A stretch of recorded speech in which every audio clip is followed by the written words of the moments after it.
everyone, especially to our viewers here on Zoom and Facebook Live. Welcome to #It Starts With Us, an online jam to end gender-based violence. I am Mich Dulce, your host for today. This event is part of the observance of the annual global campaign called 16 Days of Activism Against Gender-Based Violence. This runs from November 25th to December 10th, which is actually the celebration of International Human Rights Day. But in the Philippines, it is actually an 18-day campaign to end violence against women in observance of December 12 as the International Day Against Trafficking in Persons. This campaign involves various women's rights organizations, advocates, influencers, and stakeholders in the hopes of making this society a safer place for women, girls, and the LGBTQIA+. So to officially start our program today, we'd like to call on Botflies, the Country Director of Oxfam Philippines. Thank you, Mitch, at magandang umaga sa ating lahat. Good morning, everyone. Welcome to the online jam against gender-based violence, which kicks off our annual 16 Days of Activism campaign to end gender-based violence. This year also marks the 30th year of this 16 Days of Activism campaign.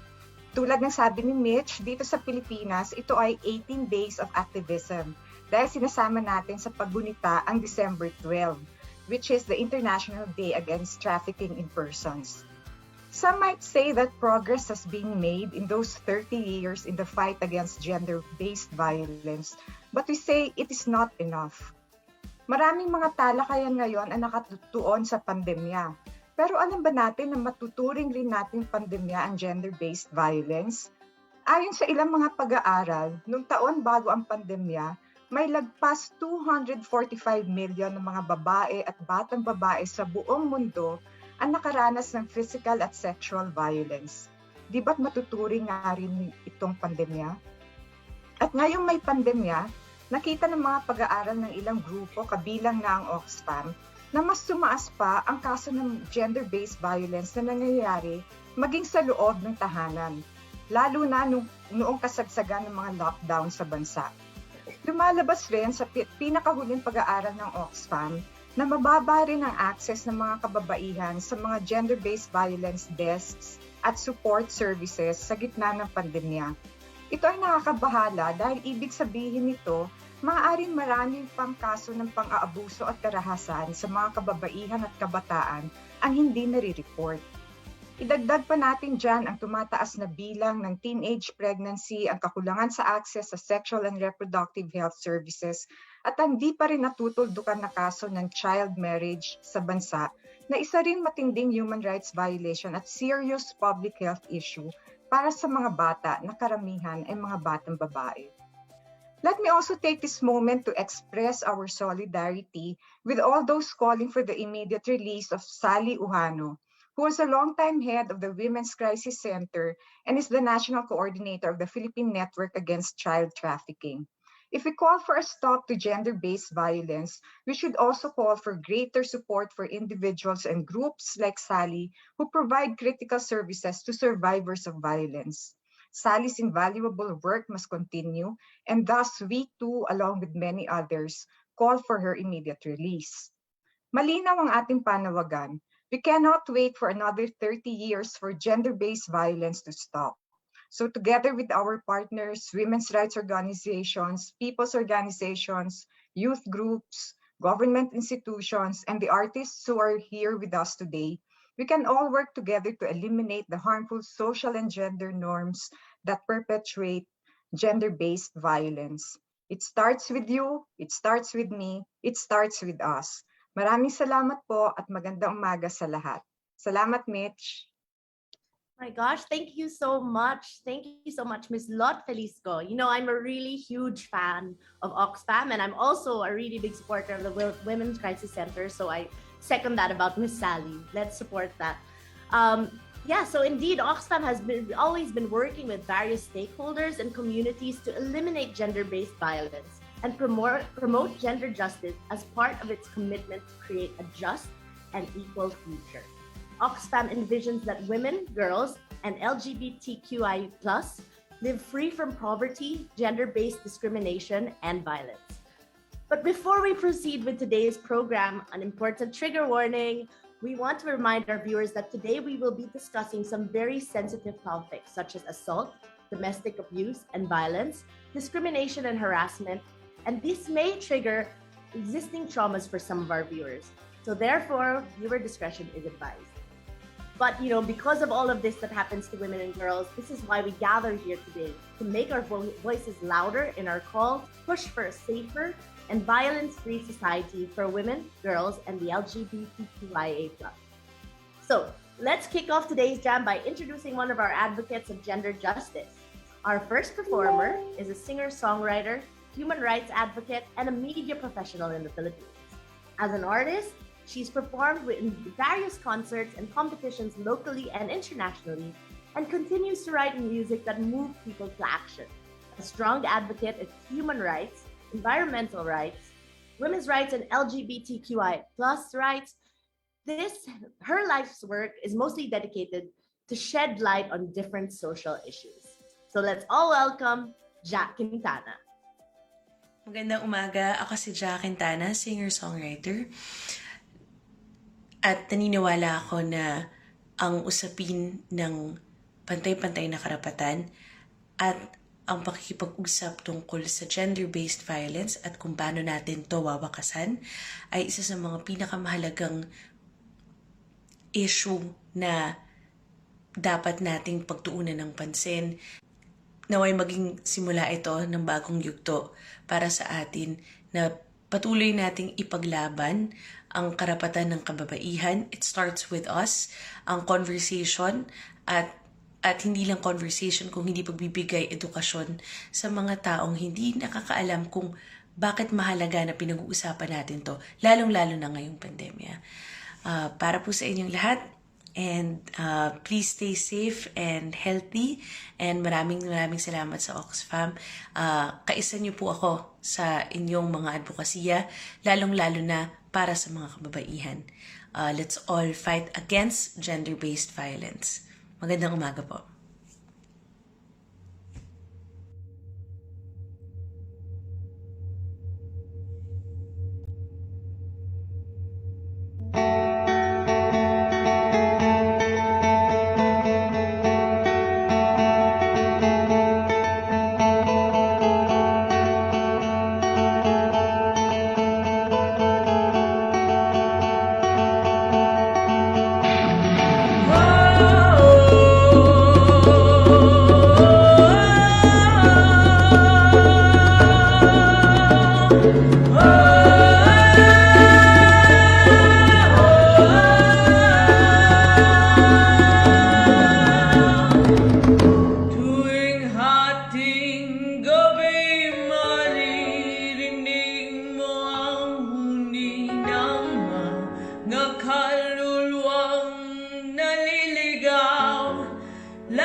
Gising ka na ba, kaibigan? Iyong mga mata'y buksan, tulug-tulugan numang pilit, gising pero nakapikit. Patuloy padayon tayong mga ligaw sa mundong maingay. Naririnig mo ba ang iyong sigaw, sigaw, sigaw?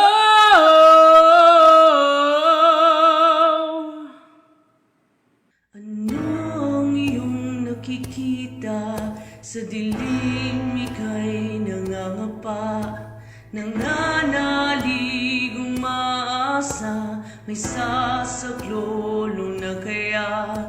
Mga anino ng nakaraan, mga higanteng di malagpasan, mga pintong ayaw buksan. Ano ang ipinaglalaban? Labis, kulang pa, lason, lunas ba? Nasaan ka na? Naririnig mo ba ang iyong sigaw?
Wow. Oh my gosh. What a powerful performance. Thank you so much, Miss Jack Quintana. That was an incredible way to kick off our jam today. And for everyone watching, whether on Zoom or on Facebook, there will be another performance from Ja along with the other artists featured today. So please stay tuned until the end of the program. So, time to dive a little deeper into the issue of gender-based violence. So as Just said earlier, we should definitely be educating people and the ways and how to combat this. But did you know that gender-based violence is actually the most common cause of death, injury, and mental and emotional suffering globally? In fact, it is recognized as one of the world's most widespread human rights violations and is a lethal global health crisis. And in 2018 alone, even before the surge in GBV cases sparked by the pandemic from having to stay home and shield, over 245 million women and girls were subjected to sexual or physical violence. This is an even greater number than the total number of coronavirus cases, which is 199 million. So can you imagine how prolific that is? Between October 2020 and October 2021.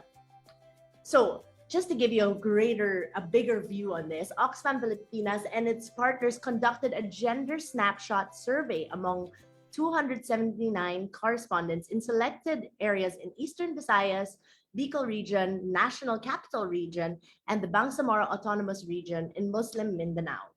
And as you can see on your screens right now, this snapshot showed the decrease in access of women and girls to gender-based violence desks and support services in their communities.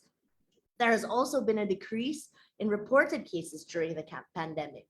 So Experts and community leaders actually did not equate this to the decrease in gender-based violence or violence against women and girls. What they actually think is that there may be many unreported cases, especially during this pandemic. There's really so much to unpack when it comes to the issue of gender-based violence. And to help us shed some light on this issue, we are fortunate to have with us Ms. Cristita Cervantes Triunfante, also known as TET, the Executive Director of Mayon, Integrated Development Alternatives and Services, also known as MIDAS. Ms. Tet is also a commissioner under the Philippine Commission on Women, representing education and academia since 2016 to present. She is also the presidential appointee tasked to monitor the gender and mainstreaming of the education center. She is a certified National GAD Resource Pool member and an independent consultant and gender specialist. So let's all welcome Ms. Cristita Cervantes Triunfante. Good morning and isang mapagpalayang greetings para po sa ating lahat dito sa kick-off or ating launching ng ating campaign, the 18-day campaign on ending violence, no, yung 18-day campaign to end violence. And or yung sa mga non-government organizations, international and local NGOs po or civil society organizations, yung ating 16-day of activism po to end gender-based violence. Maraming salamat, Mitch, sa invitation ninyo para po dito sa pagbibigay ng ilang mga paglilinaw, no, tungkol po sa gender-based violence. Good morning, Ms. Tet. Thank you so much for joining us today. So earlier, we talked about the current state of women, children, and members of the LGBTIQA+ in relation to gender-based violence. So I think before we dive deeper into all of the findings and everything, I think it's best to really delve into exactly what do we mean when we say gender-based violence, so that it's very clear. Okay, sige. Okay, so isi-share po natin itong ano yan. What do we mean when we talk about gender-based violence? Ito po yung lahat, no, yung itong mga harmful acts na directed to an individual based po on their gender. So yung lahat ng mga karahasang nararanasan, kadalasan ng mga kababaihan at ng mga LGBTQIA na dahil po sa pagkakahon sa kanila, no, yung stereotyping natin at ikinakabit sa kanilang yung kanilang papel sa lipunan dahil po sa kanilang sex and gender identity. So ang gender-based violence po is rooted in gender inequality and abuse of power and harmful norms. So kumbaga yung ating yung ating kultura, kaya nga gender, di ba? Gender-based violence, yung ating kultura po na siya po yung nagbubunga ng iba't ibang mga hindi pagkapantay-pantay sa usapin po ng kasarian ng babae at lalaki at ng mga LGBT members of the community. Meron din po ditong usapin ng kapangyarihan, no? Yung pag-abuso ng kapangyarihan, lalo na po yung sinasabi nating may mga posisyon sa lipunan, no? And most of the time, ito po yung mga kalalakihan na meron po tayo sa ating society. Okay, so gender-based violence is a very serious human rights violation because linalabag mo dito yung karapatan ng isang taong mamuhay, no, na peacefully at saka magkaroon ng isang buhay na makamit niya yung isang satisfying life as a person, no, with dignity, no, yung sinasabi natin. And also sa gender-based violence po, sabi natin ay may usapin po dito ng life-threatening and protection issue. So, 'di ba karamihan sabi natin ang daming mga deaths na nangyari dahil po sa iba't ibang forma ng gender-based violence. So, in fact, sa data natin, internationally, sinasabi, 1 out of 3 women, no, will experience sexual or physical violence in their lifetime. So lahat po tayo nakakaranas po ng iba't ibang forma ng gender-based violence. So nangyayari po ito dahil po nga doon sa pagtingin na ang mga kababaihan ay mahihina, no? Or kaya meron din pong mga concepts that women are property, and you can, if you are the owner of that property, you can do whatever you want, no? Lalong-lalo na po doon sa mga relationship, kasi sabi natin ang gender relation is a power relation. So yun po yung ating pagpapaliwanag po sa gender-based violence. Yeah.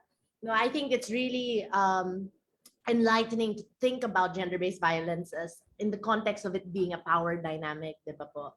I think, parang, unfortunately, that's the vision, it's also misogynistic, diba? The fact that, it's like that it stems from a hatred of women, like that can be conscious or subconscious due to the social norms that we are surrounded by.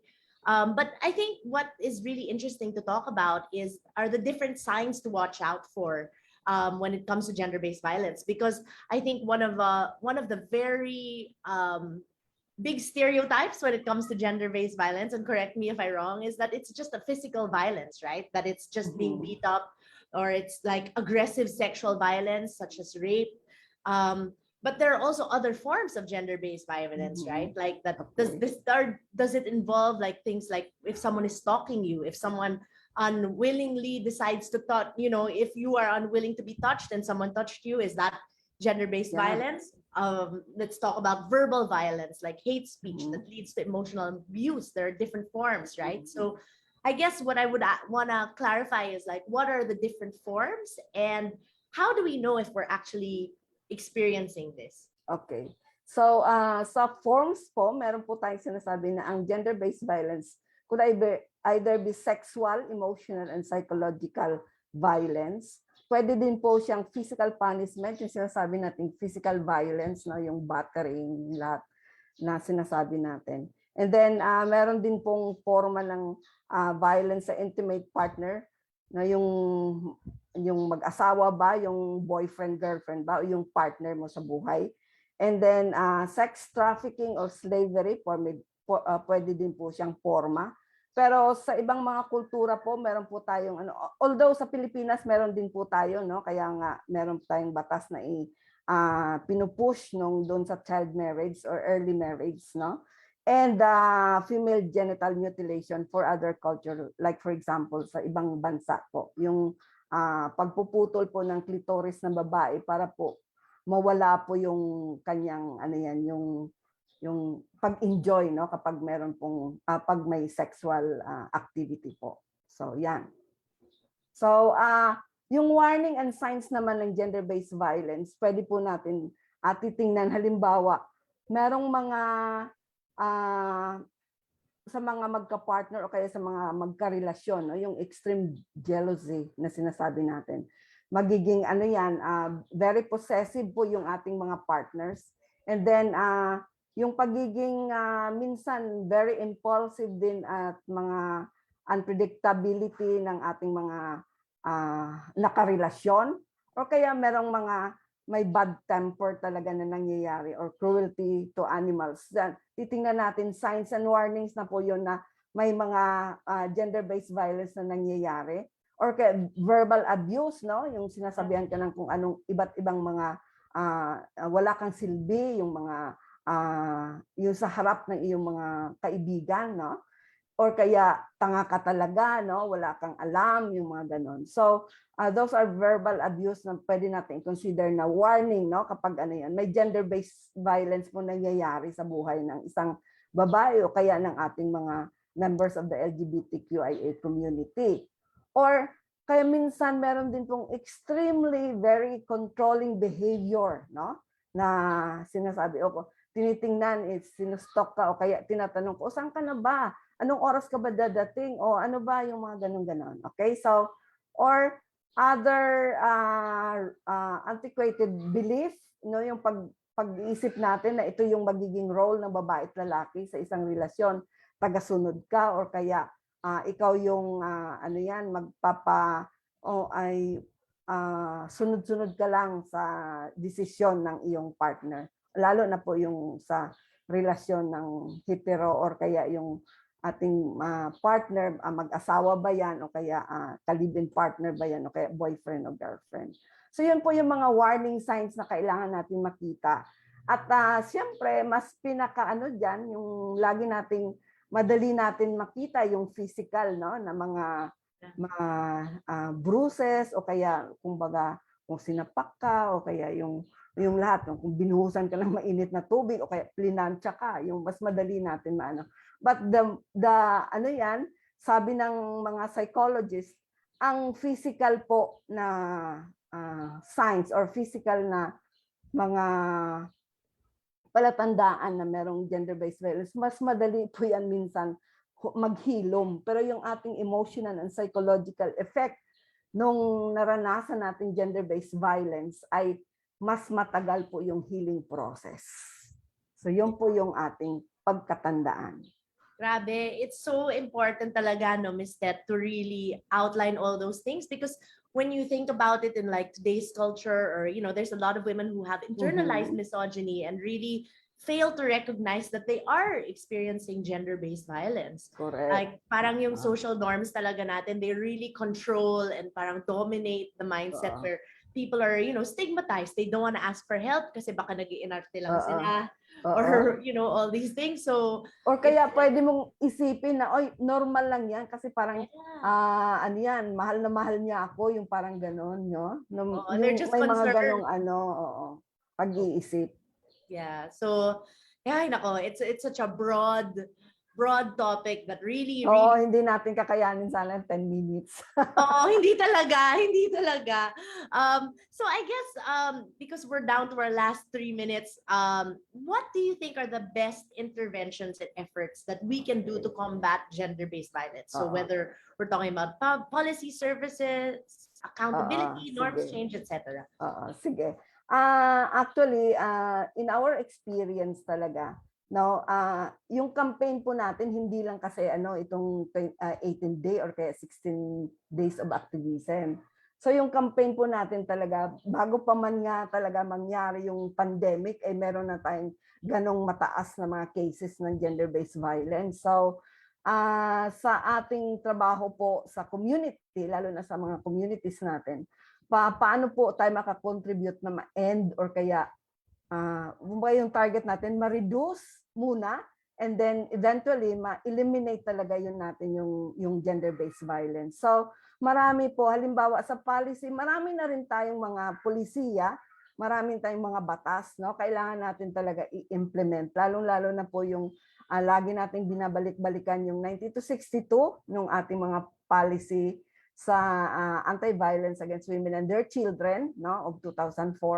And then we also have the newest po na craft natin or na ipasa nating batas ay yung RA 11313, yung ating Safe Spaces Act na very comprehensive na rin, So yun po yung ating yun, sa mga policy na pwede po nating gamitin, no, para dito.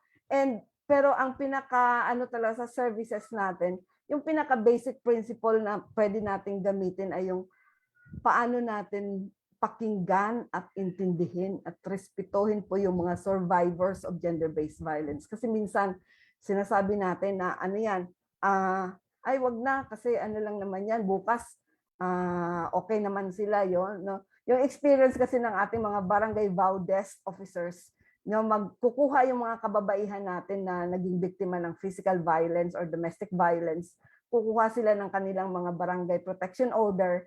For 15 days, protected sila na hindi makakalapit yung perpetrator, yung kanilang husband ba yan o kanilang partner. Tapos, hindi pa nga natapos yung 15 days, okay naman sila. So sabi nila, ano ba yan, ma'am? Sabi ko, huwag kayong magsawa na pakinggan at yung respetuhin po natin. Kasi dumadaan yan sa isang pangyayari sa buhay nila na sila mismo minsan ay hindi nila maintindihan kung bakit nangyari ang ganon. So, kailangan natin yung ating services po magiging comprehensive, no? Mula po sa usapin ng halimbawa, physical, meron siyang mga mga nakita natin na kailangan ng medical services, no? So, comprehensive yung services natin mula sa medical, sa ating counseling, no, para sa ating mga victim survivors of gender-based violence. And then kung kailangan talaga nila ng shelter, no, bigyan din natin yung ating mga biktima. And lahat po tayo, isipin natin, meron po tayong mga responsibilidad, no? Accountable po tayo sa ating mga sa ating mga partners sa community, yung ating mga clients, and then we also should participate in changing the norms, yung mga stereotypes po na ginagawa natin. Kaya yung ating advocacy, yung ating pwedeng policy advocacy, yung ating IEC advocacy po sa mga communities, yung mga pagbibigay ng mga pag-aaral, lalong-lalo na po sa pagpaintindi sa kanila na hindi po normal, hindi po natural na mangyayari sa kanila yan kasi sila po ay isang taong may karapatan at kailangan nila matamo yung kanilang mga karapatan. Okay. Yeah. Grabe, 10 minutes is really not enough to discuss all of this, Miss Beth. Okay. But I guess since that's all we have today, maybe you can just share with us like some final words or like call to action for our viewers before we conclude our short but very insightful interview. Okay. So, for everybody should be ang call nga ng yung parang yung theme ng 18-day campaign ng gobyerno ay yung vow-free community starts with me. And then we also have this call on hashtag it starts with us. Parang i-combine natin yan. Yung with me kasi realizing, no, yung ating role, no, the change would start from us, no. Even tayo siguro as mga development workers, meron din tayong mga moment in our lives na nakaranas tayo ng ganon. Mahirap talaga ang dumaan sa ganong phase ng buhay natin na marami pong mga gender-based violence na nararanasan natin. So kailangan natin lumahok sa lahat ng mga kampanya na meron tayo. Hindi lang siguro dito sa 18 days na to, pero yung buong campaign natin to really eliminate gender-based violence sa ating mga communities, sa ating mga pamilya, sa ating mga workplaces, at sa ating mga communities. Okay, so yun lang po. And starts with us because as a group, no, hindi natin kakayanin as an individual lang. No, the enabling environment should be lahat tayo, tatabahuin po natin yan para po meron po tayong isang lipunan na wala pong karahasan na mangyayari po sa buhay ng lahat, no, babae, LGBTQIA at sa mga kalalakihan. At lalo na sa ating mga anak, sa ating mga kabataan. Maraming salamat po sa opportunity to share with this online. Wow, thank you so much, Miss Tet. Grabe, in 10 minutes, you really, really enlightened us with everything. And I think I just want to second and reinforce that message, which is it really starts with us. We need a combined effort in terms of education, policy, social norm change, and just going beyond not just the 18 days of activism, but really making this a habit within our lives. It really starts with us to make our vision a reality.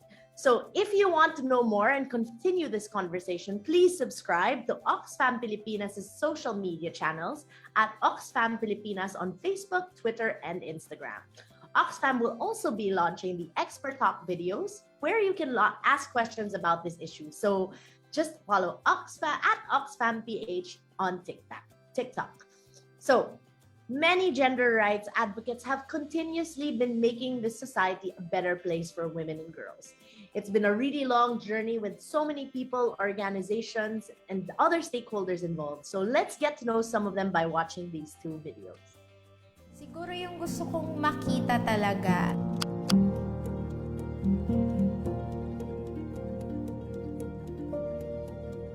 eliminate yung gender-based violence, kasama na rin dun ang panawagan na implement ang comprehensive sexuality education, bigyang pansin ang tumataas na adolescent pregnancies rate sa Pilipinas.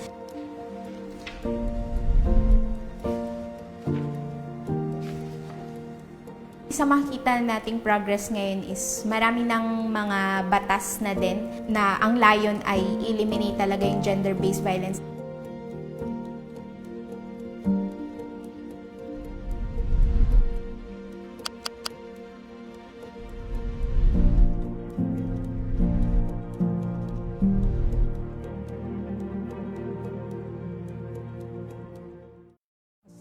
Pag-address ng GBV or violence against women ay hindi lang usapin ng mga kababaihan. Kailangan ang mga kalalakihan ay kasama rin sa pagsugpo ng karahasan laban sa kababaihan. Kaya yung kultura natin, halimbawa yung mga jokes, yung biro ba, ginagawang biro, kahit yung sipol, parang sasabihin, hindi naman nakakabastos ba yun? Sisipulan lang naman. Hindi ito isang joke. Never na gawin itong dapat joke.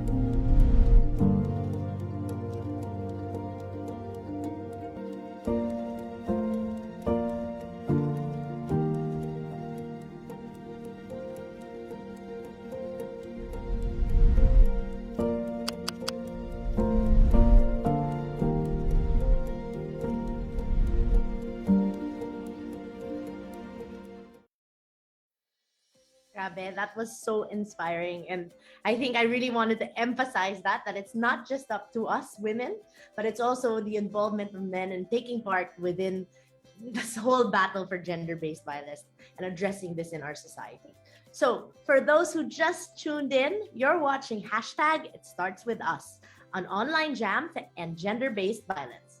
This activity is part of the global and national campaign called the 18 Days of Activism to End Gender-Based Violence. And from today until December 12, there are so many ways that you can take part in the various actions that call for the elimination of gender-based violence.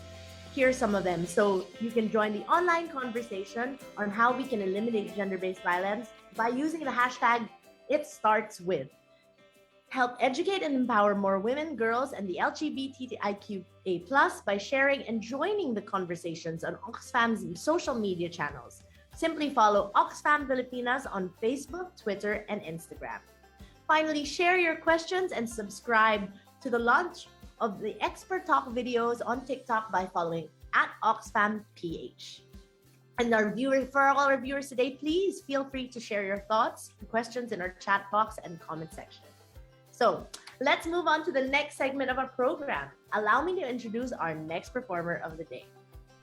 They describe themselves as a 4-piece group of musical misfits. They enjoy writing about experiences from different perspectives, tell intriguing stories mixed with groovy and catchy tunes, and explore grim truths about the world we live in.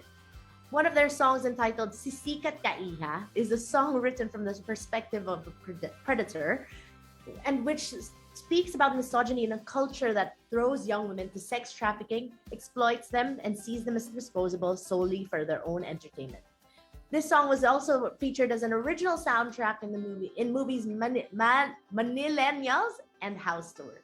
So without further ado, let's all welcome Bita and the Botflies. I'm Sophie from Bita and the Botflies, and we are joining 16 Days of Activism to contribute to ending gender-based violence. Let's talk about sexual violence, how it happens, the dangers of teenage pregnancies, and of child marriages. Teaching young men and women about the autonomy that they have over their bodies is very important. Do not underestimate the ripple effect your voice has. Join Oxfam's discussion and let's figure out how we can make the country and the world a safer space for each other.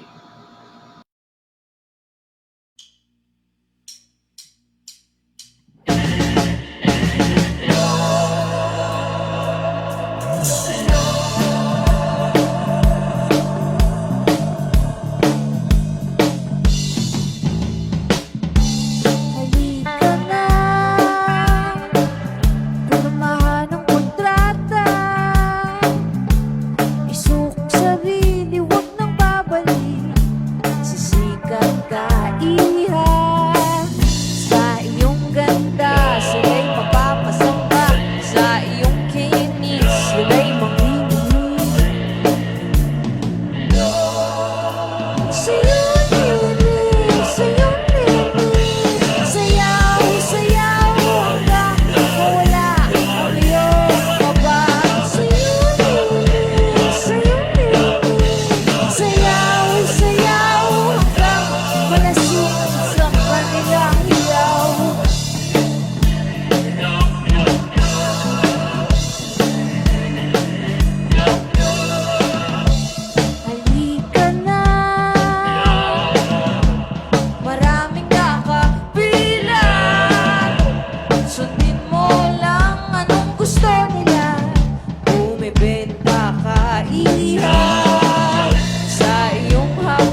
Samantala'y nabang bata ko pa, kung kulubot na wala ka nang saysay dito. Sayaw, sayaw, wala na akong pangingin sa'yo.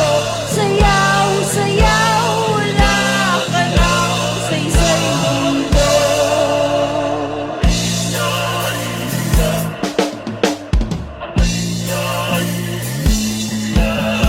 Sa'yo, nene, sa'yo, nene, sayaw, sayaw, may babalik gawin sa'yo. Sa'yo, nene, sa'yo, nene, sayaw, sayaw, may bago na paborito.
Nung bata ka lasenggo, yung tatay mong abogado. Magulang mo'y nagsabong, nagkulong ka na sa kwarto. Nagtataka kung bakit itim ang eyeshadow ng tanging ina mo. Pambura ng peklat sa mukha, bilhin mo na itong cream. Kung gusto ka niyang laging maganda, bilhin mo na itong cream.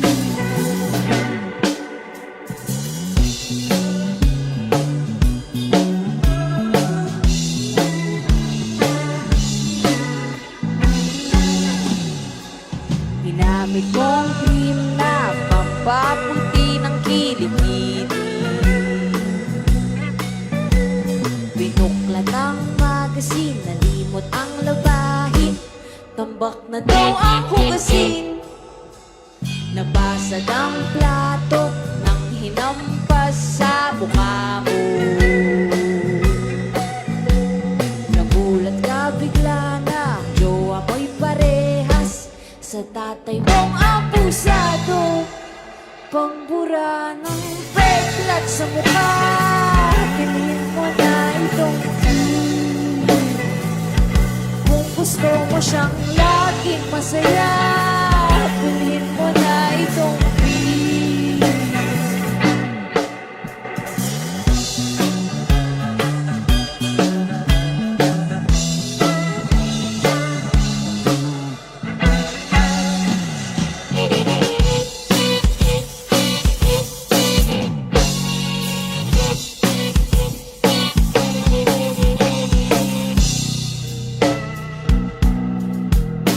Nilinis mo naman, hindi kuminis. Pinahit mo na nga pangit pa rin. Kahit anong gawin siya'y maiinis. Ano pa mang sabihin ay kukulpin. Pambura ng peklat sa mukha, mga pasang buburahin. Kung ayaw mo, iwan ka niya, eh di ikaw na umalis. Pambura ng peklat sa mukha, mga pasang buburahin. Kung ayaw mong iwan ka na, edi ikaw nang umalis.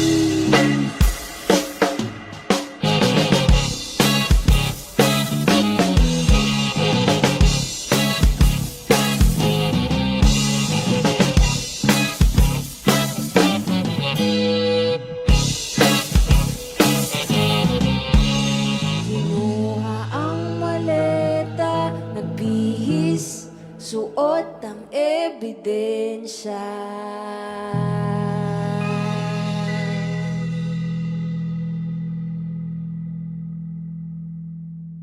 Woohoo! Grabe, ang galing. Ang galing ng Bita and the Botflies. This is actually the first time that I've seen them. I'm so impressed, and grabe, I'm really such a fan of bands that are able to use their music to send messages to change social norms, like especially in the context of gender-based violence. And speaking of the impact to women and girls, one particular issue has been a national social emergency as declared by the Commission on Population and Development in 2019. As of late, there has been an increasing number of young women and girls who have been subjected to teenage pregnancy. Previous studies show that there are approximately 196,000 young women and girls between the ages of 15 and 19 years old getting pregnant each year. Grabe. In this gender snapshot by Oxfam Filipinas, we can see that the local government units and non-government organizations have been working to distribute sexual and reproductive health and rights kits and services to various communities.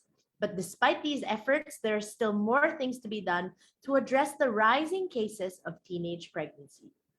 And to help us get a clearer picture of how grave and urgent this matter is, we will be joined by Domini Busakay, the Information Officer of the project from the project management team of EO 141 of Popcom, and Danica Shahana Magtubo of Women's Global Network for Reproductive Rights, WGNRR.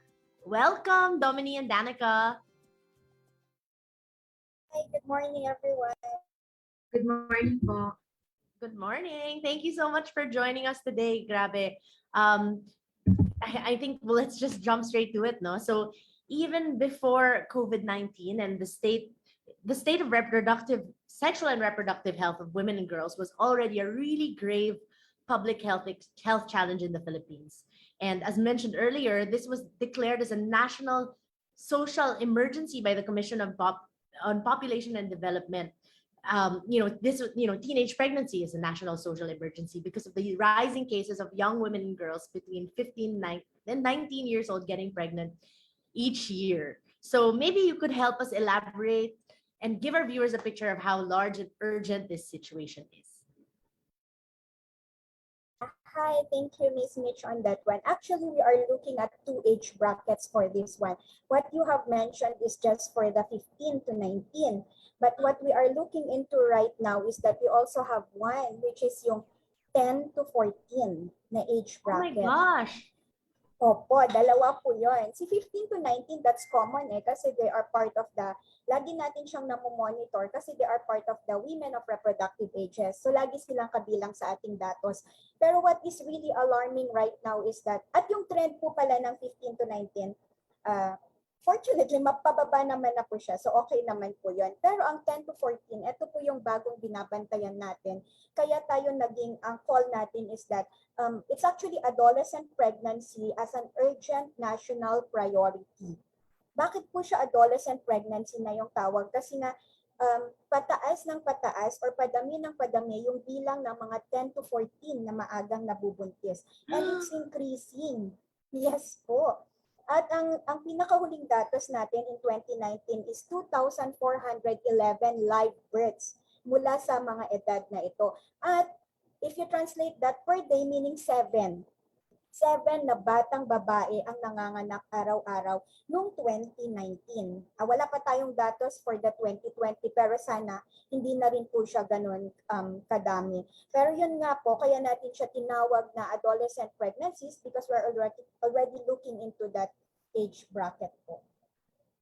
Grabe, ang intense nung 10 to 14.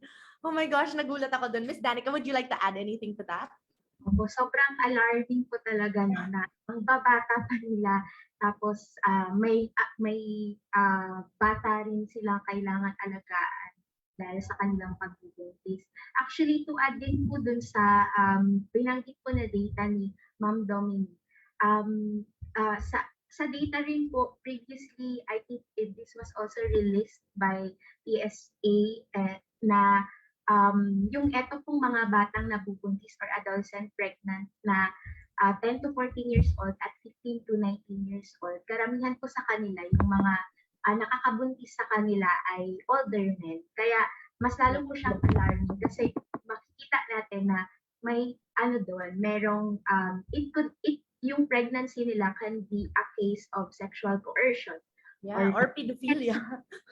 Yeah, meron talagang power dynamics na talagang nakokontrol sila or napipilit sila. Malaki talaga ang possibility na napipilit sila ng mas patanda sa kanila na makipag-sex. Kaya marami ang mga nabubuntis ng maaga. Yeah. What do you think are so we talked about you mentioned the power dynamics between young women. Sobrang na-alarm talaga ako sa 10 to 14. I didn't realize that was really a big factor that was happening right now. Like just the 15 to 19 was already pretty shocking, and then to see that they're so young. Do you think that it's because of a lack of education, or what do you think are the circumstances that enable this?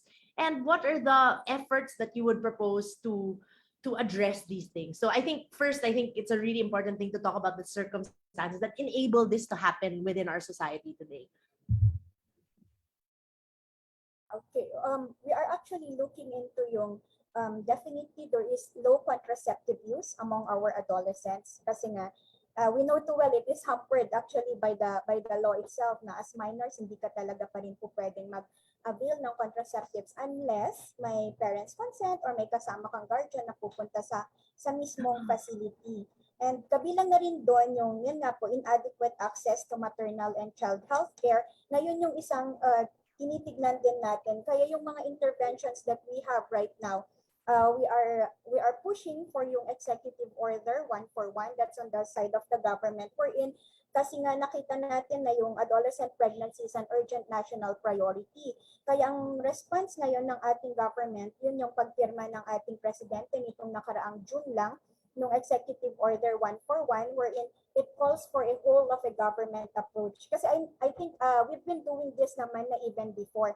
Kaya lang we are looking into a comprehensive action plan na kung saan lahat ng mga stakeholders natin sa government would already be working as one. Mas harmonized na yung ating mga actions po on this one. At very particular tayo dun sa role ng DepEd, of course, para sa ating comprehensive sexuality education, yung role ng sangguniang kabataan kasi sila naman po yung nasa ating mga community, and all the other agencies din kasi we have 5 pillars on that one, or we call it the key strategic areas, yung comprehensive sexuality education. We also have yung services to sexual and reproductive health, prevention of sexual abuse, kasi nga tinitignan natin yung nabanggit kanina ni Ma'am, di po ba na 64% doon sa mga cases ng maagang pagbubuntis po noong 2018 are actually fathered by older men.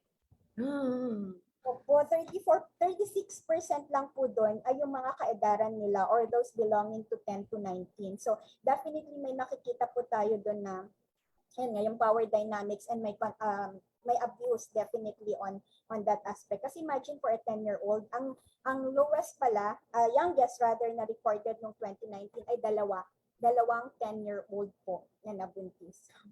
So ang tanong ko sa iyo, Miss Mitch, when you were 10-year-old, ano po bang ginagawa ninyo? Di po ba?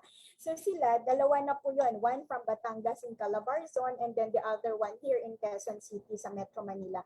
So yun po yung ating tinutugunan at binabantayan kasi napabata ng pabata ang mga maagang pagbubuntis. And also, according kay DepEd, yung mga reported sa loob ng school na mga nireregla o yung unang nagkakaroon ng menstruation ay nasa grade 4.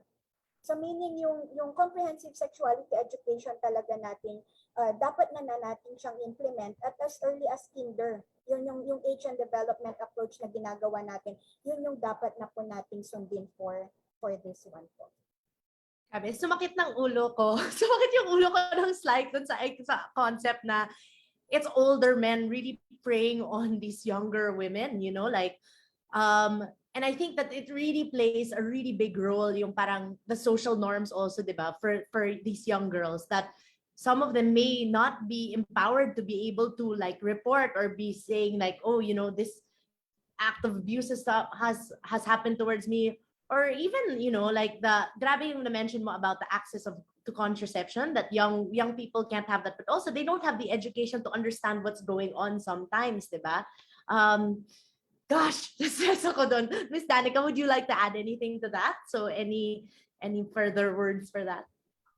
Gusto ko lang din po idagdag po, no? Usually kasi ang pagtingin natin sa adolescent and teenage pregnancies, we frame it as an issue of kulang sa kaalaman yung mga kabataan about their sexuality, when in fact, according nga sa data natin, malaki rin talaga ang factor na sila ay nako-coerce sa sexual activities. Siguro, i-connect ko lang din na isa itong yung ganitong dynamics na nangyayari sa mga kabataan is a form of gender-based violence, violation ng kanilang bodily autonomy. Kaya if we are really pushing for more awareness raising na mga pa-activity or mga programa, siguro kailangan din talaga natin na mas i-highlight pa yung pagtatakal ng consent, bodily autonomy, at i-connecta talaga na ang teenage pregnancy is also a gender-based violence issue na na-experience ng mga kabataan. So, yun po. I super agree 100% with the conversation on body autonomy. I think that that's such an essential conversation to have from in rearing a child from really a young age, that ability to have consent and to be able to kind of have your own boundaries at a very young age. And that's something that oftentimes we fail to neglect, but this is the reality of our situation, diba? That gender-based violence happens. It happens at a young age. It's often coerced by older men who know what they're doing. So we really have to empower our children, especially our girls, to be able to say no, to be able to report, to be able to learn the value of consent in order to eliminate teenage pregnancies. Grabe, super triggered ako sa topic na to. Super triggered ako talaga. But I guess let's talk about how do you think that this affects the young women and girls? I mean, obviously psychologically. I mean, you hear about stories of someone who was touched, but imagine to be impregnated at a very young age. How do you think that this impacts our young women and girls, like physically, psychologically, or economically? Yeah, definitely po. Kasi we are looking into adolescent pregnancy not just as a health issue. Lagi po siyang may cultural dimension as well as yung socio-economic. Pero kasi ang naging focus natin for the previous years is really more on health issue kasi ang usaping maagang pagbubuntis. Pero sa ngayon, we would want everyone to see na meron po talaga siyang long-term na consequences. Actually, it's lifelong kasi ang pagiging isang ina or batang ina is something naman na hindi mo po pwedeng ayawan or hindi mo na siya po pwedeng parang ayoko na magkaroon ng anak or ayoko magkaroon ng pagbubuntis. Kaya ito yung isang tinutugunan din natin that I would also like to add kasi we have a new program together with the DSWT. We call it the Social Protection Program for Adolescent Mothers and their children. Kasi nga tinitignan natin na isa din ang mga batang kababaihan, lalo yung mga minors, as vulnerable group or sector ng ating lipunan. Sila din po kasi ay, kung it's very difficult for a parent, for an adult parent to become a parent, how much more for a minor, di po ba, na maging isang magulang or maging isang nanay or maging isang tatay. Definitely, they still couldn't fend for themselves. Kaya, etong programa po na ito is that we would want na, well, aside from yung lagi po natin sinasabi na no one should be left behind, but we would want them again na bumalik, di naman bumalik, yung parang maging part ulit sila ng ating labor force, maging productive pa rin ulit kahit po sila ay nabuntis na. And of course, to address also yung pangalawang goal natin, which is yung reduction din ng repeat pregnancies. Kasi yung mga cases like no malapit sa amin, nabuntis siya at the age of 14. Hindi niya alam na pwede na agad pala siyang masundan. So at the age of 15, nagkaroon ulit siya ng pangalawang anak. So yun yung nare-realize lang nila na ay kailangan ko palang gumamit na ng contraceptives para hindi na ako makapag-pangatlo or pang-apat. Yun yung mga cases na gusto nating tugunan po sa ngayon. Miss Danica, would you like to add? Sa konteksto naman po ng pandemya, no, na-experience natin lahat, yung mga kabataan, bago pa yung pandemic, I think most of us here alam na din na struggle na din talaga ang pag-access ng information and services patungkol sa kanilang sexual and reproductive health and rights. So, ang pagkakaroon ng pandemya, aside sa nagbigay ito ng talagang takot sa atin na magkaroon ng COVID, pati problema sa pera at mental health, mas dumagdag din sa struggle talaga ng mga kabataan yung tipong another set ulit kasi ito ng barriers sa kanilang access sa information and services na kung saan di ba parang wala nang face to face na klase, hindi na naituturo itong mga information, hindi natin sila nare-refer agad-agad kasi nga dahil sa mobility restrictions na nangyayari sa bansa natin. But hopefully, no, ngayon na medyo lumuwag-luwag na, ay talagang palakasin natin yung kampanya natin na isama yung kabataan sa pagkakaroon nila ng access sa impormasyon at serbisyo on sexual and reproductive health and health.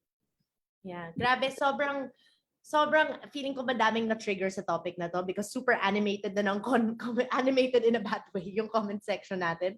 So Jericho Adrian Ponce said that, you know, when talking about body autonomy and like the autonomy of these young people, it may also stem from the way the kids were raised. So, social norms and mindsets that say it's rude for you not to hug your tito. So very damaged yung young children's perception of their bodily autonomy, diba? And Maria de Roa also said that there is also malice that stems from the term sex education. So a lot of young children, they don't even know that they're being harassed sexually, and they thought that it's normal for them to be held in this way, not knowing that sex education is not just about how the baby is made or anything, but it's also the awareness that, the children's private parts, they're theirs, and who are we going to tell and who are we going to ask? So obviously, there's so much to talk about, and I really learned a lot from this 10 minutes of intense conversation. But before we end, I think maybe it would be great to ask you both about your call to action, or how do you think ordinary citizens can contribute in the context of teenage pregnancy in the Philippines? Let's start with you, Ms. Dominique. Yep. As we always say, it starts with you, it starts with us. Kailangan po natin mangialam. Hindi po tayo po pwedeng nandito lang naghihintay ng what can be done on this one.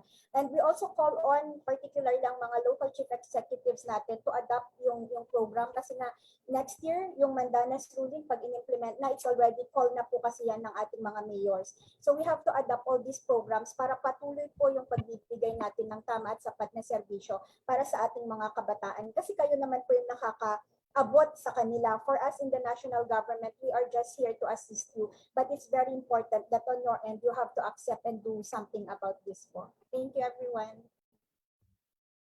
Sa amin naman po, siguro yun, it starts with us din talaga. Pag-usapan natin yung issue sa bahay, sa ating community. Siguro dahil napakalapit na din ng election, let's also research or make sure na yung iboboto natin o ng mga kamag-anak natin na mga leader na iluluklok sa 2022 ay talagang may pakialam or priority nila yung issue natin na mga kabataan, ang gender-based violence, ang teenage pregnancy. So we have to make sure that the leaders that we put in 2022 sa posisyon ay talagang may pake. At for siguro mga partners, organizations, community-based and youth organizations na present dito, I think aside sa mga ginagawa na natin na kampanya, let's also strengthen our hindi lang awareness raising and also pag-iintindi ng mga intersecting vulnerabilities ng mga kababaihan at kabataan. Bakit nga ba mas malala or napapalala ang kanilang experience ngayong pandemya ng gender-based violence at ng teenage pregnancy? Salamat. Ay, grabe. Ang bigat. Ang bigat. But thank you so much for those really enlightening and informing messages, or like, for really, this discussion has been really heavy but very informative. So thank you so much, Dominique and Danica, for joining us today. I just want to reiterate that I think it's really important, what Danica mentioned about conversations, and I think the ability to have these conversations with those around us, especially our children and younger people who maybe not so informed about autonomy, bodily autonomy. These are really really important conversations to have, and it definitely starts with us. Hi, ang bigat. Cleanse muna tayo. Okay, to address the issue of the rising cases of adolescent pregnancies, we really have to come together and call on the government to ensure the unhampered delivery of reproductive health services amidst the COVID-19 pandemic. This definitely will help us prevent unwanted or unplanned pregnancies, maternal and infant deaths, and even the spread of sexually transmitted infections, including HIV/AIDS.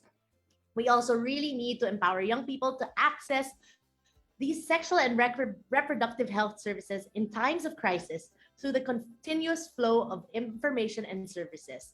There's still a huge stigma that comes with the topic of sexual and reproductive health and rights, and we really need to open the conversation and make this accessible. Let's end that stigma. So definitely it starts with us. And again, to all of our viewers, let's keep this conversation going.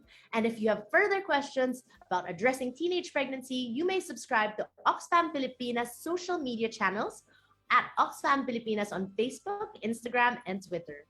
And stay tuned for the launch of Oxfam's Expert Talk videos on TikTok at OxfamPH, where you can ask questions to policy experts, psychologists, and stakeholders regarding this topic. Okay, it's time for our next performance for the day.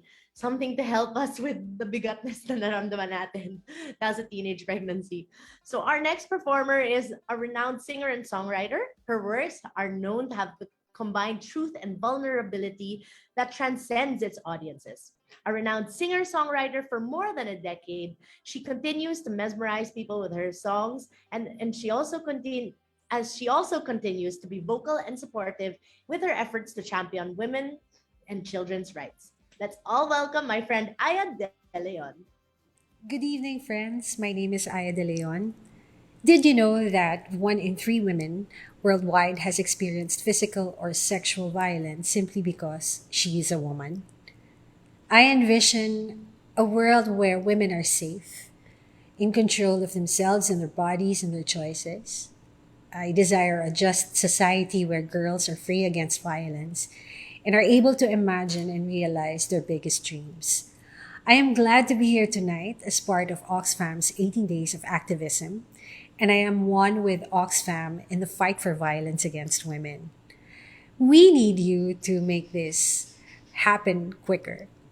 Hear more about the most pressing local issues and learn more on how you can help eliminate gender-based violence against women and girls by visiting Oxfam Philippines or check out the hashtag It Starts With Us, because indeed, it does start with us.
buong mundo para hanapin ka. Nilimit ang deseo na iyong ba'y pupulutin ka. Sinusundo kita, sinusundo, asahan mo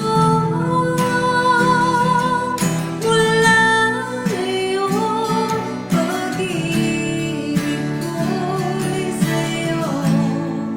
Asahan mo wala ngayong pag-ibig ko'y sa'yo.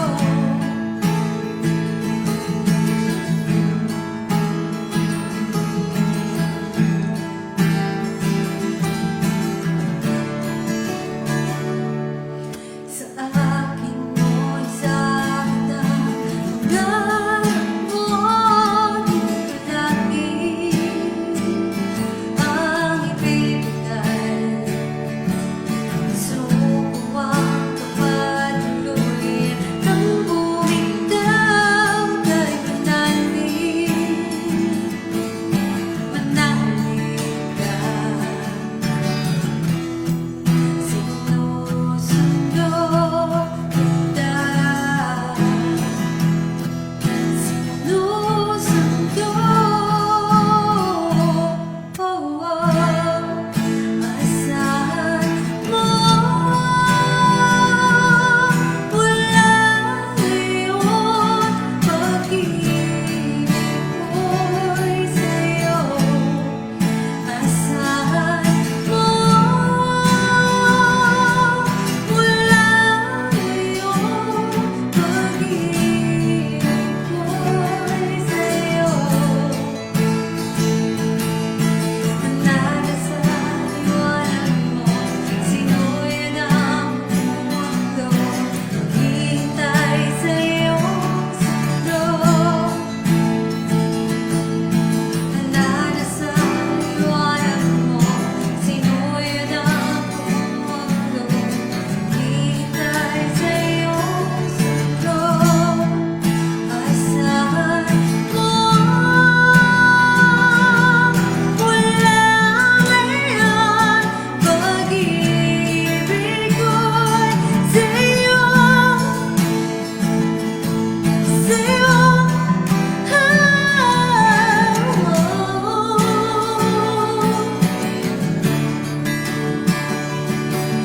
Sa'yo, sa'yo,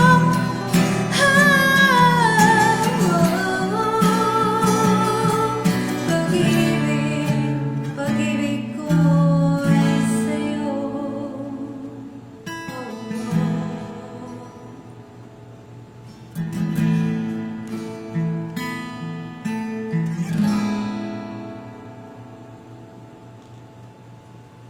Ooh, thank you, Aya. That was so incredible. It was so great to hear your voice after so long. And it was just such a great performance. And so thank you for that. And not just for that, but also for all of your support in supporting Oxfam's Filipinas' efforts and all of the women's rights organizations and stakeholders in eliminating gender-based violence.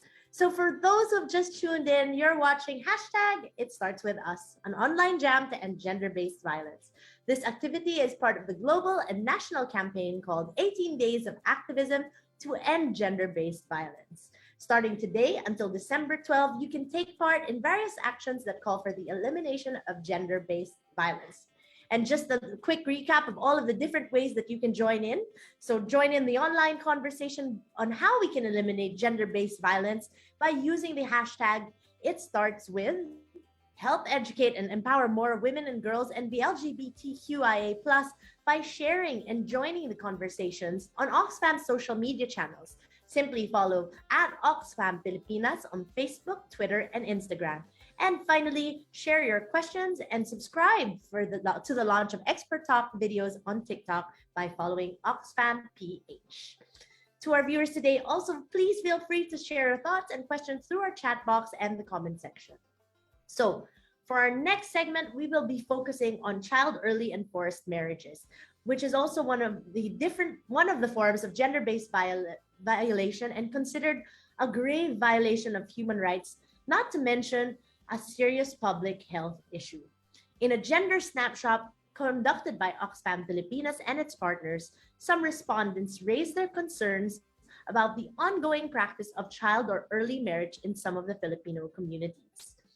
So, to shed light on the issue, here is a short animated video to help us further understand why child early and forced marriages is an urgent concern that we need to address. Let's watch this video. Tay, Nay, sabi ng teacher namin, pwede ko raw maabot ang kahit anong gusto kong maging paglaki ko. Ano bang pangarap mo paglaki mo, anak? Gusto kong magdisenyo ng mga bahay, Nay. Maging karpintera? Panlalaking trabaho yun, Luna. Hindi, Tay. Ang tawag sa kanila, architect. Hindi tayo mayaman, Luna. Huwag masyadong matayog sa pangarap. Masakit ang paglagapak ng isang mithiing di natupad. Tay, di ba matataas din ang mga alon sa laot? Bakit tinutuloy mo ang pangingisda kahit malakas ang daluyong ng dagat? Dahil kailangan. Para sa iyong kinabukasan. Tama ka, Luna. Pwede mong abutin ang matatayog mong mga pangarap, katulad ng pagharap ko sa matataas na alon ng dagat. Dahil sa kanyang likas na talino, libreng nakapasok si Luna sa pinakamagaling na universidad sa buong mundo. At nang matapos ni Luna ang kanyang kurso, nakuha niya rin ang lisensya para maging isang ganap na architect. Nakapagdisenyo siya ng mga bahay na matibay pero abot kaya ang materyales para sa mga mangingisda, magsasaka, at mga manggagawa.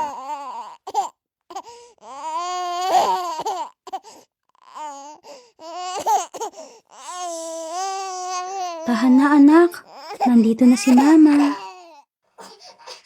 Tulog na tayo.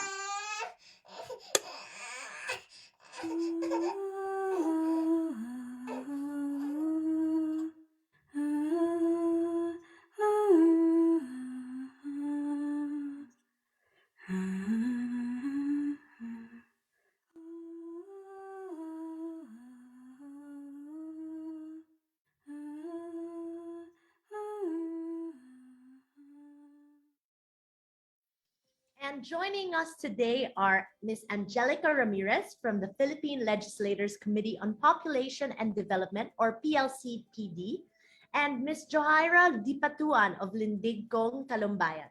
Let's welcome Angelica and Johaira. Hi, good morning, Mitch. Good Good morning, everyone. Hi, Jo. Good morning po, everyone. Hi po, Ate Angie.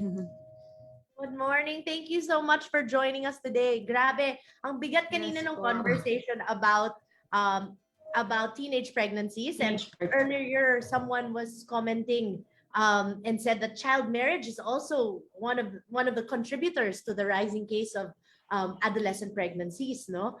So, ang bigat. So I think we're setting ourselves up for another triggering conversation, but yet an important conversation. So let's jump right into it.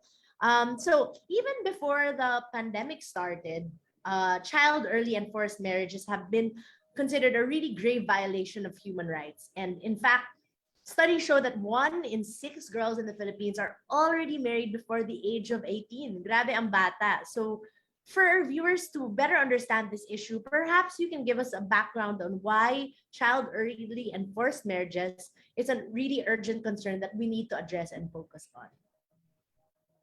Let's start with Ma'am Angie. Thank you, Mitch. At yes, maghanda tayo because this is another difficult yet very important conversation that we need to have yesterday, actually.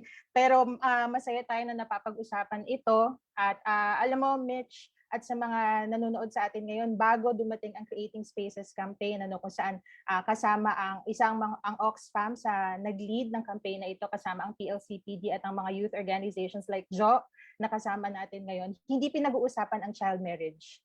Actually, Mitch, maraming mga mambabatas ang nagulat na ang child marriage pala ay nangyayari sa Pilipinas. So not only that it happens in the Philippines, it is in fact prevalent. Alam mo, globally, number 12 tayo sa buong mundo prior to the pandemic. Number 12 sa buong mundo in terms of absolute numbers of child marriages and cohabitation. Ito yung mga child unions na tinatawag. At noong nagkaroon ng pandemic, fast forward to 2021, umangat pa yung ranking natin. Number 10 tayo ngayon sa buong mundo. So kitang-kita dito kung gaano kalawak gaano kalaganap yung practice ng child marriage. And tama ka, Mitch, 1 in 6 girls in the Philippines are married off before their 18th birthday. At the prevalence alone, yung fact alone na pang number 10 tayo sa buong mundo, 1 in 6 in the Philippines nakakaranas ng child marriage, that in itself is an urgent reason. Isa sa mga pangunahing dahilan kung bakit dapat itigil natin ang child marriage.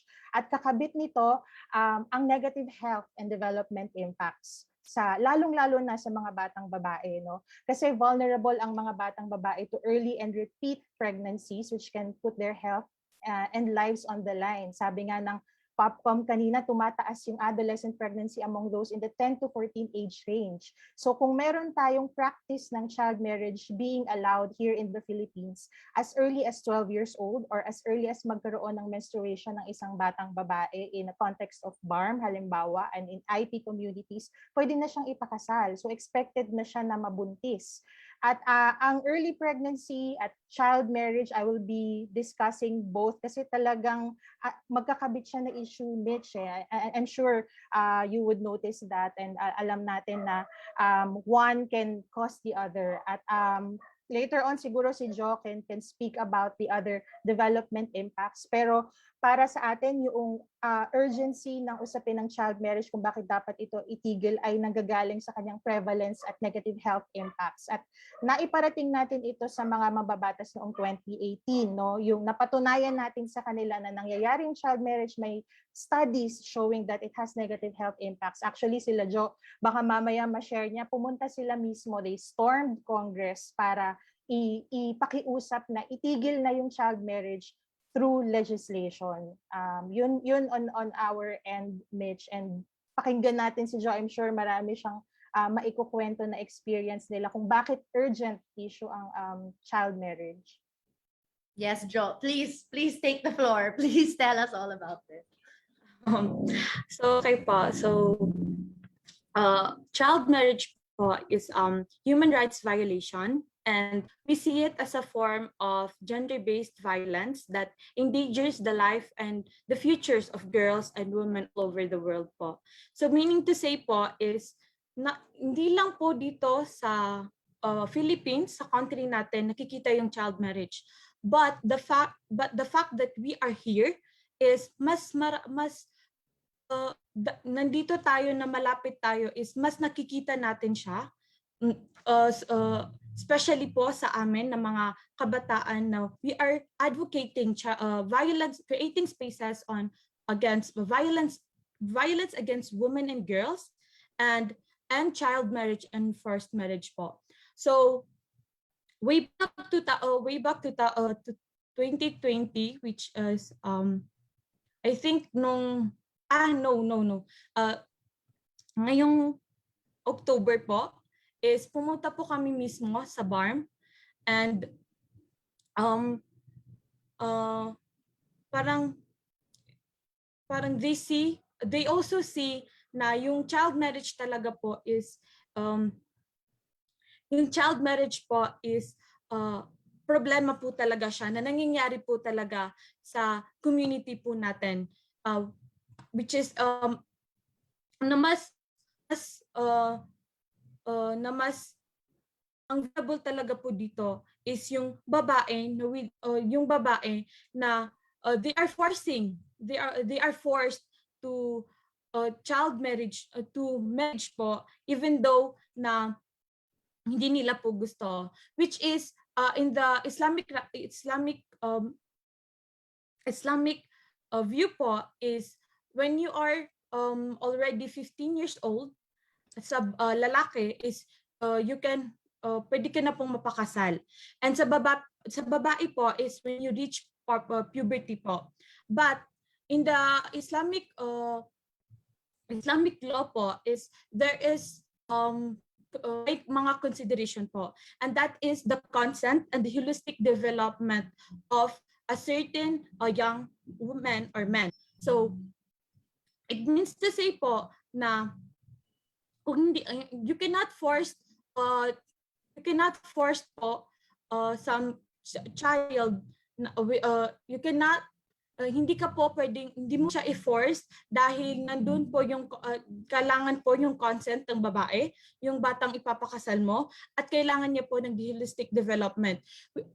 Yung holistic development niya po is kaya niya, yung katawan niya, yung pag-iisip niya, yung family planning is kaya na niya. But yung nangyayari po kasi ngayon is hindi parang na-force talaga siya in a way na hindi siya pumapayag, in a way na yung body niya is hindi niya pa kaya, and there's a tendency po na when you get married at a young age po is mangyayari na magkakaroon kayo ng anak at a very young age. So hindi pwedeng makakuha ng sakit yung ina dahil hindi pa siya fully developed yung katawan niya, at pwede ring maapektuhan yung kanyang anak dahil hindi fully developed yung kanyang hindi fully physical developed yung kanyang ina, pero naipanganak siya. So there's a tendency po na magkaroon din ng sakit yung anak. That is why it is an urgent issue po that must be addressed, because it is deprived children of the ability to make decisions about their lives, disrupt their education, makes them more vulnerable to violence and discrimination, and prevents them from fully participating in economic, political, and social spheres po. Wow, gosh, that was so enlightening.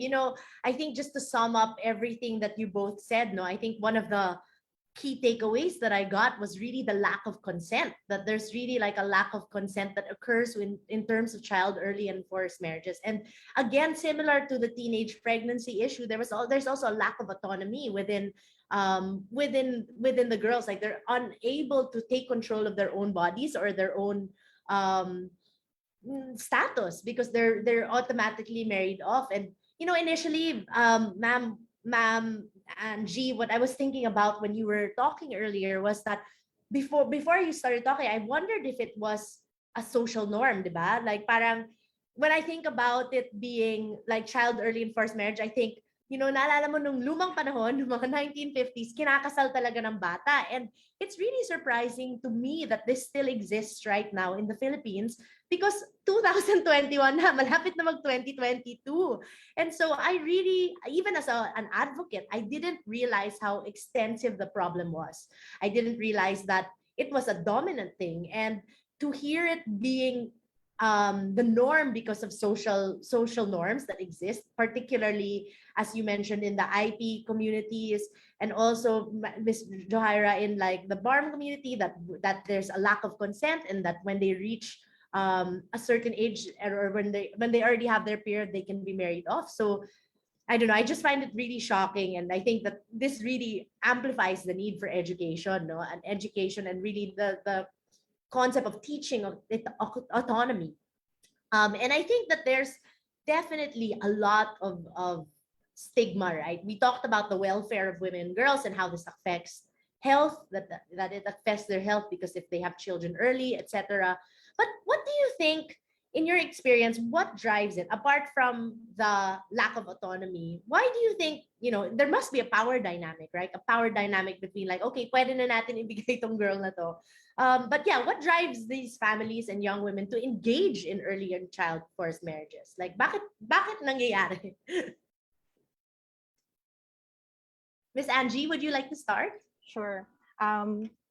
ang current na global research, Mitch, would show us that globally, same yung mga outstanding factors or sinasabi nating drivers of child marriage. And these are two. Dalawa yung lumalabas na pinaka dahilan, no, na kaya na perpetuate ang child marriage. Unang-una, yung poverty.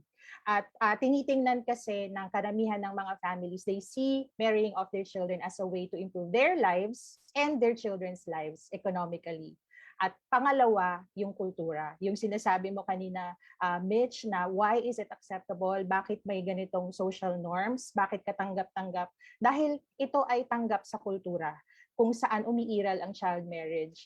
At based on our experience in working with communities, katulad ng community sa BARM, kasi mas doon extensive talaga na nakapagtrabaho ang Creating Spaces campaign at allowed ang child marriage sa BARM. The same two drivers of child marriage are prevalent, yung poverty and culture. Pero kung magdi-deep dive tayo at pakikinggan natin, katulad ng sinasabi kanina ni Jono, yung lived realities of key affected population, it would become clear na mas angat yung prevalence ng child marriage dito sa mga communities practicing child marriage here in the Philippines because the culture allows it. And alam mo, Mitch, there are even laws allowing child marriage to happen. So halimbawa sa BARM, babanggitin natin, siguro tutulungan tayo ni Jo na mas maliwanagan dito, but they have the Code of Muslim Personal Laws. That's why yung binabanggit mo, Mitch, na akala natin noong mga unang panahon, lumang panahon, as you said, allowed talaga yung child marriage, pero 2021 na ngayon. At yun ay dahil nagkaroon na ng family code, so sa buong Pilipinas, you have to be 18 years old for you to be legally allowed to get married, di ba? Pero in the context of BARM and in the context of IP communities, actually sa BARM kasi meron talagang law, di ba? They legally they are allowed to get married. At kung if you will allow me to compare lang a bit yung Philippines with other countries where child marriage used to be legal or allowed, katulad ng Indonesia. Ang Indonesia, number 8 in global prevalence of child marriage, predominantly Muslim din ang bansa na ito. Actually, mas malaki yung population nila na Muslim, no, kaysa sa Pilipinas. But in 2019, Mitch, they enacted a law prohibiting child marriage. And in fact, ang age of marriage sa Indonesia ay 19 years old. So, whenever we consult with young people and youth orgs like Maya and Linding na kasama si Jo, na-highlight talaga yung call nila and aspiration to prohibit child marriage. Kasi we have very exhaustive discussions such as this one, talking about the drivers of child marriage. And that's important kasi we have to understand the context. But at this point, kailangan pag-usapan din natin yung mga concrete actions and programs that will end natitigil doon sa mga drivers na ito. Kasi maliwanag din naman yung call ng mga key affected population na ipinapakasal ng bata na ayaw na nilang mangyari sa kanila ang child marriage. Wow, that's bumibigat na ulit. But Jo, I just wanted to ask you, just to follow up on what Miss Angie was saying about the laws. So obviously that's cultural. It's cultural, right? It's within also, and if I'm not mistaken, it's also connected to religion. Is it connected to that? So how do you think that we can implement this? Like, how do you think, like, given that BARM has their own laws, like, how do you think we can kind of meet halfway? Like, not meet halfway, but without kind of impending and creating a barrier to the culture, which is important, but also respecting the autonomy of a woman within this community. How do you think that we can reconcile the two? Do you think that it's that we need to remove that law, or like, what do you think is your input on how we can resolve that without hampering the culture? Because diba, medyo sensitive din yun, diba? Yung what is important culturally and what the social belief is. And also the autonomy of women. Those are two things that require a very delicate balance but of course, we don't want to harm the autonomy of the girl. Yes po. Actually po is we don't need to, hindi po natin kailangan alisin yung law, but yung age, parang yung age ng nasa law is parang yun yung kailangan nating i-change, na hindi kailangan years below yung 18 years below yung pwedeng may pakasal. Kasi nakastate sa Code of Muslim Law po na sa lalaki po, is yun nga po, sa lalaki is 15 years above, is pwede na po siyang magpakasal. And sa babae po, is when you reach puberty, is pwede na siyang mapakasal. So, kapag nag-reach ng puberty yung babae at the young age, which is pwedeng 10 years old, 11 years old, so there's a point na pwede na siyang at that young age na pwede siyang mapakasal. So I think po is what we are trying to do here is to give awareness. Kasi po nakastate din po doon sa Code of Muslim Laws na may mga various requirements.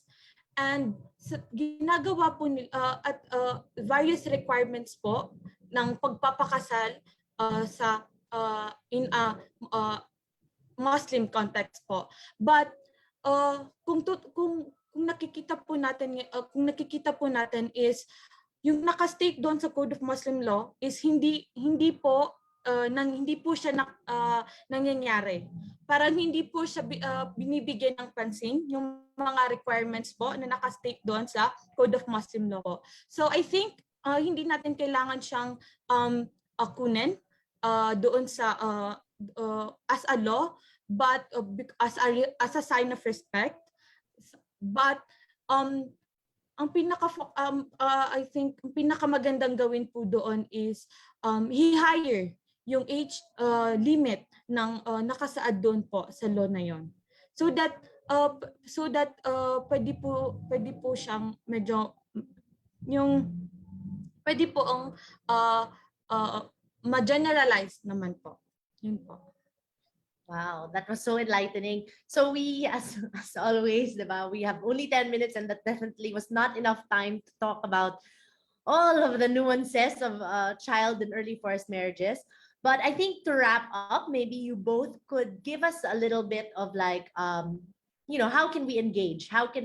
What's our call to action for each of us? And what are the efforts that we can do to support these interventions for child and early forced marriage? Miss Angie, I'll start with you. Thank you, Mitch. Actually, this is an opportunity para din sabihin na consistent yung layunin ng bill prohibiting child marriage with what Jo was saying, na kailangan itaas talaga natin yung age of marriage to 18 para may, sabi niya, generalized, may equal protection for all children na kahit saan ka pumunta sa Pilipinas, you have to be 18. Kasi there are reasons why 18 yung legal age, di ba? May mga dahilan yon, may mga studies, may science behind it.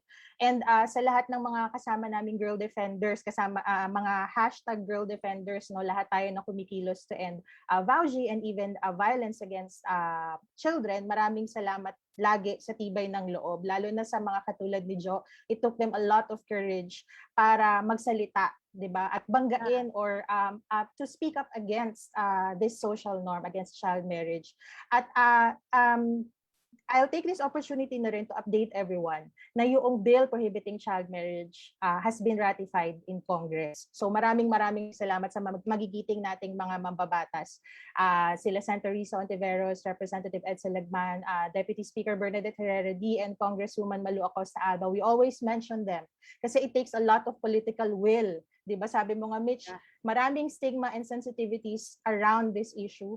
So ngayon, it's upon the President to sign the prohibition of child marriage bill into law. So ang call to action talaga, sana ma-sign ito ng presidente or mag-lapse ito, ma-approve ito into a law bago matapos yung 18-day campaign to end violence against women and girls. Kasi sa December 10, sana nga sa Human Rights Day, Mitch, di ba, parang minsan ang poetic noong pagkakataon na sana dun sa araw na yon, yun kasi yung ika-30 araw na nasa hapag o nasa desk ng presidente yung PCM bill. So sana ma-sign ito before or on December 10.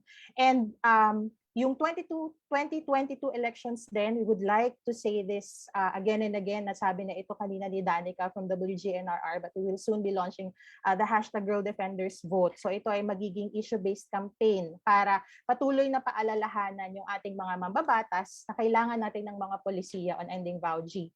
At kailangan tayong mga bumoboto, hahanapin natin yun doon sa mga kandidato, yung kanilang track record and commitment to end VAUG through legislation and policies. So again, yung theme natin na it starts with us. Talagang sabi mo nga, Mitch, ang difficult ng conversation, but it has to start somewhere. At tayo, nilalakasan natin yung loob natin na we take it upon ourselves to start among ourselves. At sana marami pang sumama sa Girl Defenders Alliance at sa layunin nito to enact or to help or to advocate for the enactment of legislation on ending VAUG and GBV. Maraming salamat again to Oxfam for this opportunity and for fighting to end VAUG and GBV in the Philippines. Thank you, Miss Angie. Joe, you're up. So I think po nasabi na po lahat ni Ate Angie. But for us, currently po kasi we are more concerned with addressing child early and forced marriages in our community.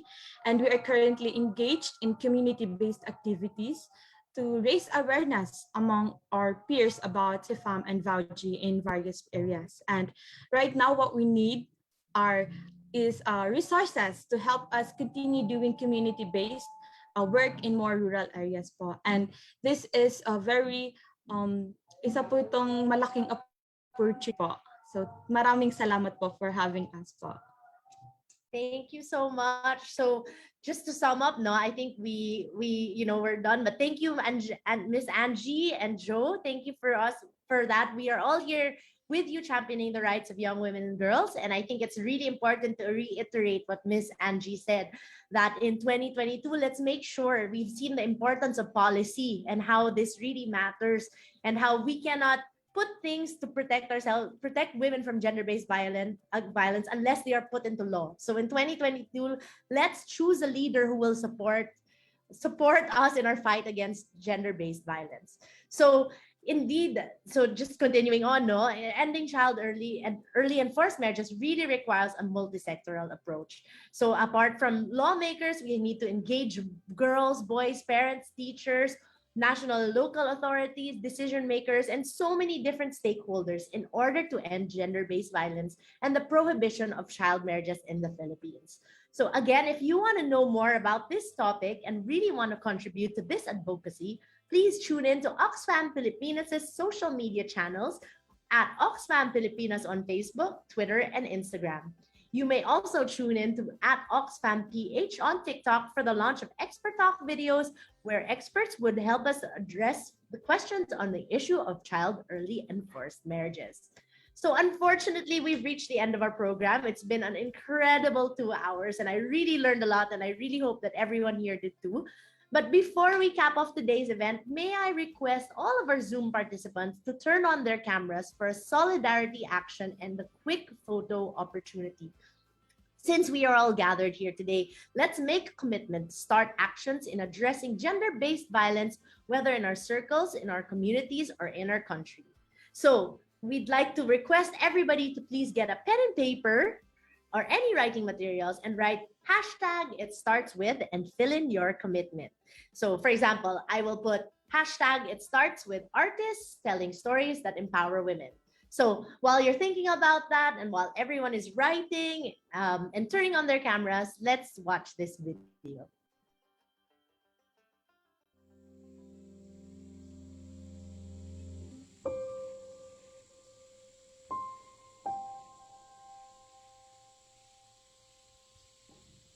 Isang araw, isang batang babaeng nagngangalang Mira ang nakipagkaibigan sa isang magandang paru-parong kulay ube.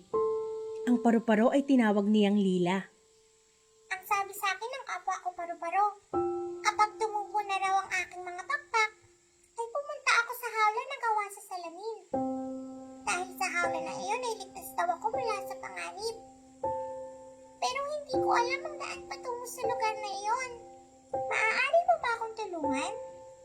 Hindi ko alam kung matutulungan kita, Lila. Pero may kilala ko na maaring makatulong sa'yo. Siya ay si Inang Paru-Paro na matatagpuan sa malaking parang ng bulaklak. Gusto mo bang puntahan natin siya? Tara, Mira! Baka matulungan niya tayo. Sinimula ng dalawang magkaibigan ang kanilang paglalakbay. Ngunit hindi inaasahan, biglang may humarang sa kanilang daan. Si Unggoy Kolokoy. O magandang paru-paro. Akin na lang ang maganda mong pakpak. Biglang lumundag si Unggoy Kolokoy at sinubukang agawin ang mga pakpak ni Lila. Gayon na lamang ang takot ni Lila. Mabuti na lang at maagap si Mira. Kaagad niyang iniligtas si Lila mula sa unggoy. Mali ang ginagawa mo, Unggoy. Dapat ay humingi ka muna ng permiso kung gusto mong hawakan ng mga pakpak ni Lila. Humingi ka ng tawad sa kanya. Kaagad na humingi ng tawad si Unggoy Kolokoy. Patawad! Patawad! Pagkatapos ay dali-daling nanakbo ang unggoy pabalik sa kakahuyan. Mira, masyado yata tayong naging maraha sa kanya. Mapaglaro lang naman si Unggoy Kolokoy, diba? Dapat siguro ay hinayaan ko na lang siya na hawakan ng aking mga pakpak. Lila, sabi ng aking ina ay may karapatan tayong tumanggi sa mga bagay na hindi natin gustong mangyari. Walang sino man ang makapipilit sa atin na gawin ng mga bagay na ayaw natin gawin. Hindi ka ba natakot kanina? Natakot ako. Akala ko ay tuluyang kukunin ni Unggoy ang aking mga pakpak. Tama ka, Mira. Mahalaga ang aking permiso. Dapat lang na ito'y ingatan at galang. Salamat, Mira, sa pagligtas mo sa akin kanina. Dahil sa'yo, naiintindihan ko kung gaano kahalaga ang pagbibigay ng permiso. Walang anuman, Lila. Natakot din ako. Pero ang sabi ng aking kapatid ay kailangan natin magtulong-tulong para makamit natin ang ating mga layunin. At nagpatuloy sa paglalakbay ang dalawang magkaibigan.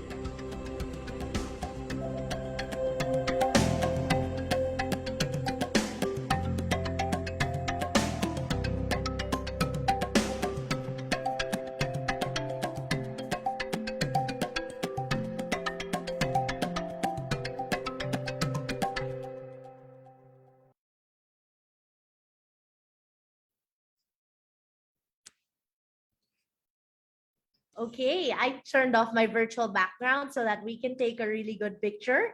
So let's see each other's solidarity action and pose with your commitment.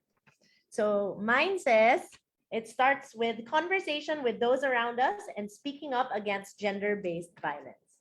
So if you could all hold up your messages and turn on your cameras, let's take a quick picture. I suggest turn off your virtual background so that clear yung paper.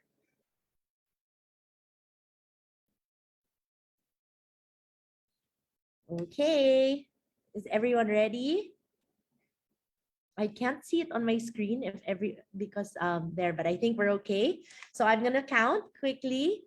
So 1, 2, 3, smile. Ayan, ang dami natin. Siyempre, nagsasmile ako habang nagsasalita. Okay, let's take another picture. So, 1, 2, 3, smile. Sige, I'm so excited to see what everyone wrote. And I think if you could also share it in your comments, it would be great and really inspiring for everyone who's here. So thank you so much, everyone, for being here today.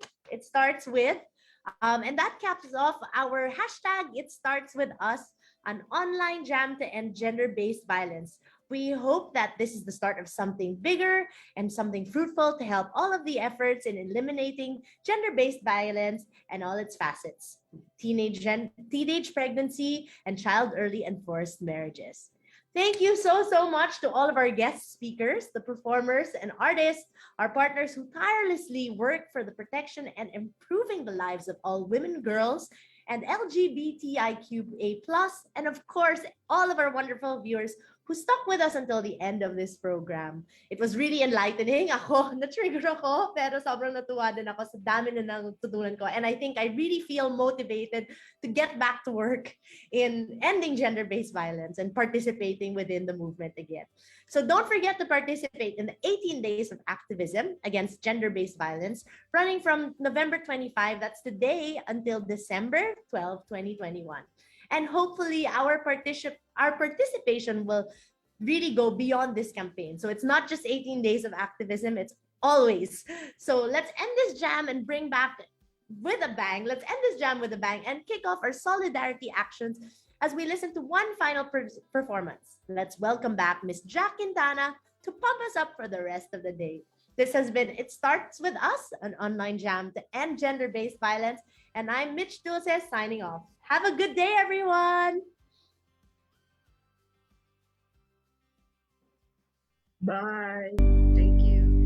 Ang pag-ibig ay pag-ibig, ang tao ay tao, pantay lang tayong lahat sa dulo.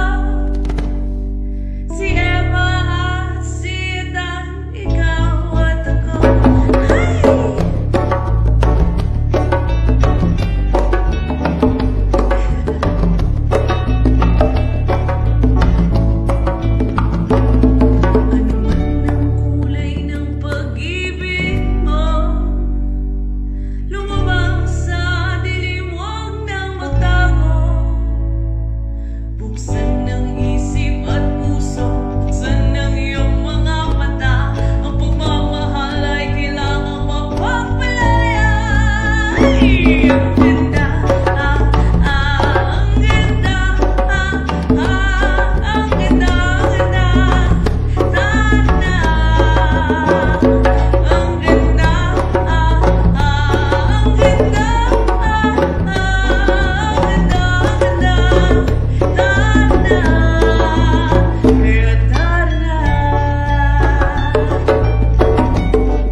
pala